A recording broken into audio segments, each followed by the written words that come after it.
now see, one point I missed here, that if you remember that we need to right, we need to create DRR at the rate of 10% in the theoretical portion. We seen that, right? That percent has been revised.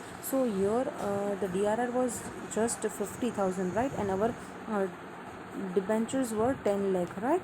So we need to create a reserve of 10 lakh into 10%, that is 10,000, and here the reserve was just 50,000. So they have passed one entry PNL debit to DRR, right, 50,000, and thereafter they have passed the entry DRR debit to general reserve. So one thing I was left with our sum, and you can see that, right?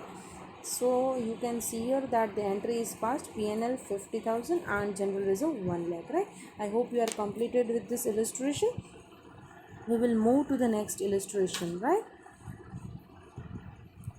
In the next illustration, as you could see, illustration 3, Sancon Limited listed company issued 1,50,000 5% debentures on 30th September. So it's a limited company, listed company, sorry. वहाँ पे हमने देखा था unlisted company में हमें 10% का criteria था DRR का. सो ये भी चीज़ आपको ध्यान में रखनी चाहिए. This is one of the listed companies that issued 1,50,000 5% debentures on 30th September, on which interest is payable half yearly. इस पे हमारा इंटरेस्ट है वो हाफ ईयरली पे हो रहा है, right? Now 31st March and 30th September. Now company has a power to purchase debentures in open market for cancellation thereof. वो open market से purchase कर सकती है. Following purchase were made during the year 31st December and cancellation was also made on the same day. सो जिस दिन के लिए जिस दिन हम परचेज कर रहे हैं उसी दिन हम हमारे डिबेंचर्स को कैंसिल कर देते हैं. Investments made for the purpose of redemption were 22,500. तो इन्वेस्टमेंट किया हुआ था वो 22,500 का है, राइट? अभी उन्होंने परचेज किया है 2 दिन पे, 1 मार्च एंड 1 सितंबर. ठीक है, हमारा इंटरेस्ट भी हाफ ईयरली चल रहा है. हमें 2 अकाउंट्स बनाने हैं, debenture account and own debenture invest. That is our investment है ना, हमने खुद ने हमारे डिबेंचर्स परचेज़ किए तो वो हमारा इन्वेस्टमेंट है, वो हमें वो भी अकाउंट क्रिएट करना है. सो पहले हम देख लेते हैं. पहले हमने परचेज़ किया हुआ है 1 मार्च को, राइट? 1 मार्च को हमने जब परचेज़ किया, राइट, ठीक है, उस दिन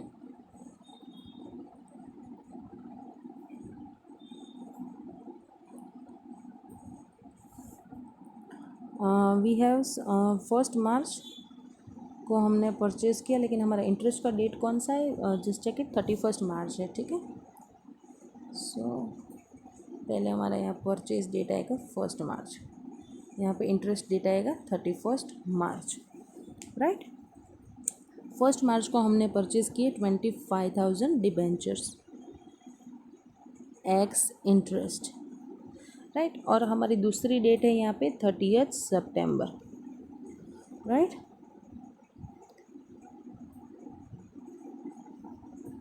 इफ़ यू सी ईयर कि यहाँ पे 31 मार्च आने 1 मार्च को हमने ख़रीदा, तो सितंबर मतलब कि अक्टूबर, नवंबर, दिसंबर, जनवरी, फरवरी, इतने मंथ्स का इंटरेस्ट उस ओनर को ड्यू होना चाहिए था. 1 मार्च के बाद कंपनी ओनर है तो 1 मंथ का कंपनी रिटेन कर सकती है, लेकिन इन 5 मंथ्स का कंपनी को उस ओनर को इंटरेस्ट पे करना होगा.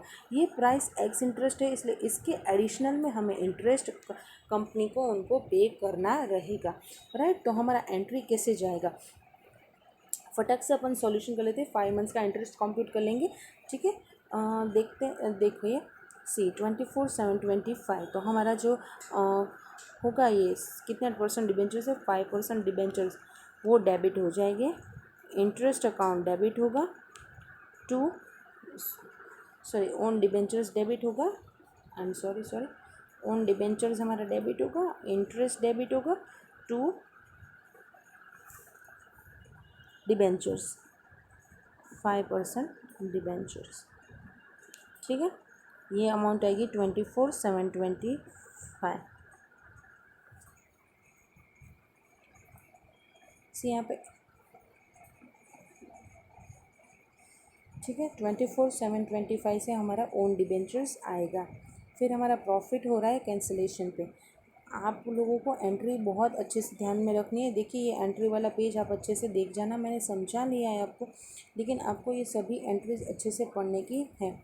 आप देख सकते हैं यहाँ पे सी, ये जो अलॉटमेंट वाली है, ठीक है, ये सभी receipt of interest, D R R भी हमने आगे देखा, रिडम्पशन ऑफ डिबेंचर्स एंड में जनरल रिज्यूम में ट्रांसफ़र होगा, ठीक है।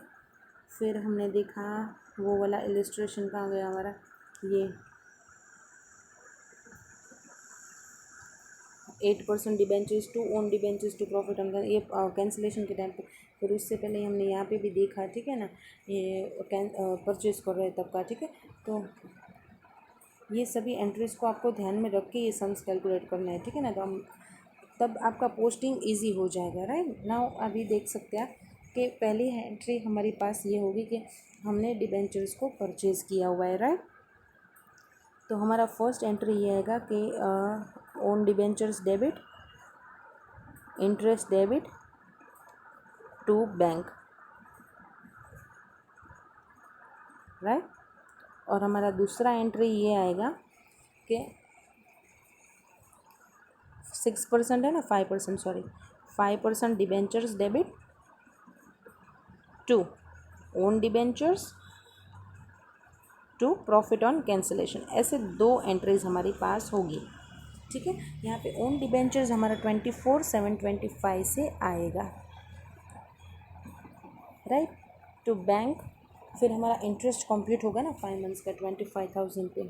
सो फेस वैल्यू का इंटरेस्ट कंप्यूट होगा 25,000 into 5% into 5 divided by 12, 5% into 5/12। Amount कुछ आ रहा है 520.833, राइट। तो ये हो जाएगा इंटरेस्ट, और बैंक से पैसा जाएगा कितना, 25,245.833, राइट। फिर हमारा 5% डिबेंचर्स होगा डेबिट 25,000 से, राइट। ओन डिबेंचर्स हमारा क्रेडिट होगा 24/7/25 से, और हमारा प्रॉफिट ऑन कैंसिलेशन आएगा 275, राइट। इस तरह से एंट्री पास होगी। ये दोनों एंट्रीज को आपको वहाँ पे पोस्ट कर देना है अपने यहाँ पे अकाउंट्स में। सो सी, आप देख सकते हैं यहाँ पे ओन डिबेंचर अकाउंट्स में, राइट, कि इतना हमारा कॉस्ट है 25,000 से। यहाँ पे ओन डिबेंचर्स 24/7/25 ये जो एंट्री पोस्ट की हमने, और प्रॉफिट 275 ये डिबेंचर अकाउंट में हमने पोस्ट कर दिया। और ओन डिबेंचर में हम देखेंगे 24/7/25 से बैंक से हमारा अमाउंट क्रेडिट हो जाएगा, राइट। और 521 हमारा इंटरेस्ट रहेगा, राइट। पूरा कॉस्ट हमारी एक्चुअल 24/7/25 आ गई। यहाँ पे उन्होंने नॉमिनल कॉस्ट, इंटरेस्ट कॉस्ट ऐसे आपको अच्छे से डिस्प्ले करने के लिए ये चीज़ आपको समझाई है। 521 आपका इंटरेस्ट आ जाएगा। आई होप फर्स्ट वाला ट्रांजैक्शन आपको अभी समझ आ गया है। फिर 1 मार्च के बाद यहाँ पे 31 मार्च को ये जाएगा आपका इंटरेस्ट। आपको यहाँ पे ये ध्यान रखने का है, अगर यहाँ पे इंटरेस्ट का अकाउंट होता, बैंक का अकाउंट होता, तो आपको ये एंट्री भी डालनी होती, ठीक है ना। तो यहाँ पे आपका 1,50,000 माइनस 25,000 जो रिमेनिंग है उस पर आपको हाफ ईयरली इंटरेस्ट देना रहता, राइट। 1,25,000 पे हाफ ईयरली इंटरेस्ट देना होता, राइट। अभी हम देखते हैं 1 सितंबर वाला ट्रांजेक्शन, जहाँ पे 20,000 के परचेज़ किए हैं कम इंटरेस्ट पे, राइट। तो ठीक है, 1 सितंबर मतलब कि आपने 31 मार्च को एक इंटरेस्ट दिया, फिर अप्रैल, मई, जून, जुलाई एंड अगस्त, तब जाके सितंबर आए। मतलब कितने मंथ्स हुए, अगेन 5 मंथ्स का इंटरेस्ट आपको इसमें इंक्लूड होके आया है।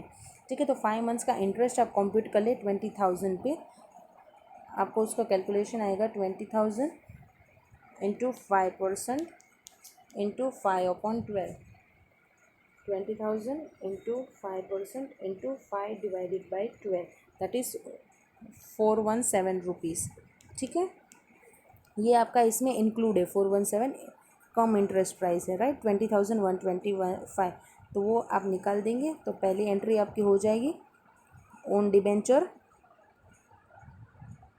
Interest to bank, right, 417,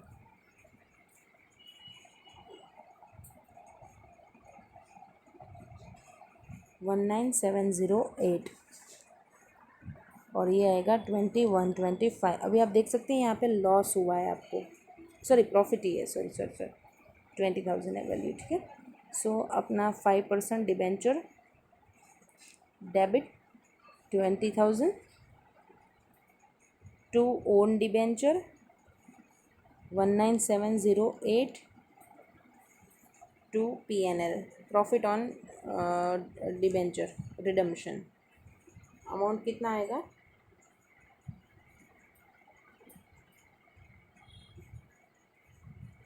292।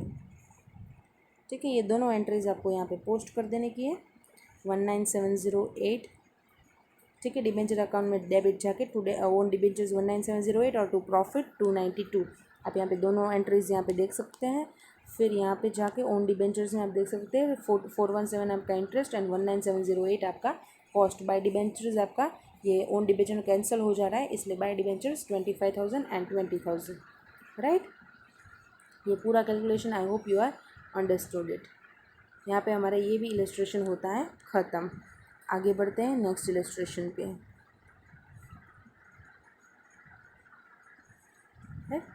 Following balances appeared in the books of Paradise Limited unlisted company है, ठीक है, other than AIFI banking NBFCA and housing finance. यहाँ पे उन्होंने बोला है ऑन 1/4/2001 12% डिबेंचर्स थे। ठीक है, बैलेंस ऑफ DRR 25,000 था। DRR इन्वेस्टमेंट है आपका 1,12,500, जो कि 10% सिक्योर्ड बॉन्ड से रिप्रेजेंट कर रहा था। आपने ये इन्वेस्टमेंट कहाँ पे किया है, secured bonds of government of India, right. Now your annual contribution to DRR was made on 31 March every year. ठीक है, तो आपका एनुअल कंट्रीब्यूशन हर साल 31 मार्च को हो रहा है DRR में, मतलब कि रिडम्पशन रिजर्व में आप 31 मार्च को एंट्री डाल रहे हैं। Now on 31 March 2002 the balance at bank was 7,50,000 before the receipt of interest. तो 31 मार्च को आपको बैंक का बैलेंस भी दिया हुआ है। Now investment were realise at par for redemption of debentures at premium of 10%। तो डिबेंचर्स प्रीमियम एट 10% पे रिडीम हो रहे हैं और इन्वेस्टमेंट हमने पार पे रियलाइज करवा लिए हैं। Now we are required to prepare debentures account, right, DRR account, DRR investment account, bank account and debentures holders account, right. So पहले हम देख लेते हैं बैलेंस ऑफ DRR है 25,000। ठीक है, धीरे धीरे आगे बढ़ते हैं। 12% डिबेंचर्स हमारे 7,50,000 है। पहले हम उनको क्लोज करके डिबेंचर होल्डर्स में ट्रांसफ़र करेंगे। तो हमारा पहला एंट्री आ जाएगा 12% डिबेंचर्स डेबिट, राइट, 7,50,000। 10% प्रीमियम पे हम इशू करिए, इसलिए premium on debenture redemption will be 75,000, 10% है। टू डिबेंचर होल्डर्स, ठीक है, 7,50,000 प्लस 75,000 दैट इज़ 8,25,000। ये आपका हो गया फर्स्ट एंट्री। आप इसको पोस्ट कर दें। देखिए 12% डिबेंचर्स में आपका बैलेंस ब्रॉड फॉरवर्ड 750 था, टू डिबेंचर होल्डर्स 750, ये कैंसिल हो जाएगा। आपका ये जो प्रीमियम ऑन रिडम्पशन है वो प्रॉफिट एंड लॉस में ट्रांसफ़र हो जाएगा। ठीक है, अभी आप इसको डिबेंचर होल्डर्स अकाउंट में जाके पोस्ट कर सकते हैं। ठीक है, यहाँ पे हमारा नेक्स्ट अकाउंट है डिबेंचर होल्डर्स में, आप जाके पोस्ट कर सकते हैं 750, 12% डिबेंचर से बाय प्रीमियम ऑन रिडम्पशन से 75,000। ठीक है ना, ये आपका हो गया फर्स्ट एंट्री। अभी नेक्स्ट आपको देखने का है कि DRR, ठीक है, ये आपका हो गया पहला एंट्री। अभी आपको पहले सभी इंटरेस्ट रिसीव पेमेंट देख लेना है। आप देख सकते हैं कि बिफोर रिसिप्ट का बैंक बैलेंस हमें देख दिया हुआ है, तो हम पहले इन्वेस्टमेंट्स को रियलाइज़ कर लेते हैं और उनके इंटरेस्ट को भी। राइट, हमारा इन्वेस्टमेंट था 112500 का, ठीक है ना, उस पर 10% हमें इंटरेस्ट रिसीव होता। ईयरली इंटरेस्ट है, मतलब 1,12,500 पे 10% इंटरेस्ट हमारा आ जाता। राइट, 11,250, तो बैंक में ये हमारा अमाउंट रिसीव हो जाती। तो bank account debit to interest on DRR investment account 11,250। Right, और ये जो इंटरेस्ट वाला है वो PNL में हो जाता ट्रांसफ़र। और बैलेंस ब्रॉड फॉरवर्ड हमारा 7,50,000 था। राइट, अभी जो DRR इन्वेस्टमेंट अकाउंट है हम उसको रियलाइज़ करवा देते हैं 31 मार्च को ही। तो हम उसको बैंक में रियलाइज़ करें कि bank debit to DRR investment ख़त्म हो जाएगा, यहाँ पे बैंक में ये अमाउंट रिसीव हो जाएगी दोनों ही। ठीक है, अभी ये जो हमारा डिबेंचर्स का है उनको भी हमें इंटरेस्ट पे करना था ना, हम उनको 31 मार्च को ही पे कर रहे हैं शायद। देखिए तो एनुअल कंट्रीब्यूशन, ठीक है, DRR का एनुअल कंट्रीब्यूशन बोला है, इंटरेस्ट डिबेंचर इंटरेस्ट की बात नहीं की हुई है। राइट, अभी डिबेंचर्स को पेमेंट करवा देते हैं। 8,25,000 का पेमेंट करवाना था, ये बैंक से हो जाएगा। ठीक है, डिबेंचर होल्डर्स टू बैंक, ये नेक्स्ट एंट्री हमारी हो जाएगी। तो बैंक डिबेंचर होल्डर्स बैंक में by debenture holders 8,25,000 and debenture holders में टू बैंक 8,25,000। सो ये हमारा डिबेंचर होल्डर्स अकाउंट हो गया कंप्लीट एंड बैंक अकाउंट भी हो गया कंप्लीट। आगे आप देखेंगे कि हमें DRR वाला देखना था। DRR में हम 31 मार्च को ट्रांसफ़र करते हैं, हर साल हम लोग ट्रांसफ़र करते हैं। राइट, तो जो हमारा बैलेंस था वो 25,000 था। क्या वो सफिशिएंट था? नहीं, हमें 10,000 हमारा 10% होना चाहिए, हम अनलिस्टेड कंपनी है इसलिए। तो 7,50,000 के 10% हमारा कितना होना चाहिए? 75,000। राइट, ये 75,000 हमारा DRR होना चाहिए, लेकिन था कितना? 25,000। सी हमारे स्टैट्यूटरी रिक्वायरमेंट 10% के, तो 50,000 हम प्रॉफिट एंड लॉस से ट्रांसफ़र कर देंगे और पूरी 75,000 की अमाउंट हम जनरल रिजर्व में ट्रांसफ़र करवा देंगे। Right, I hope you are clear with this whole sum. कोई भी डाउट हो तो आप मुझे कॉन्टैक्ट करें। Right, moving further with the next illustration number 5। ये हम आगे नेक्स्ट रिकॉर्डिंग में देखते हैं। Right, thank you.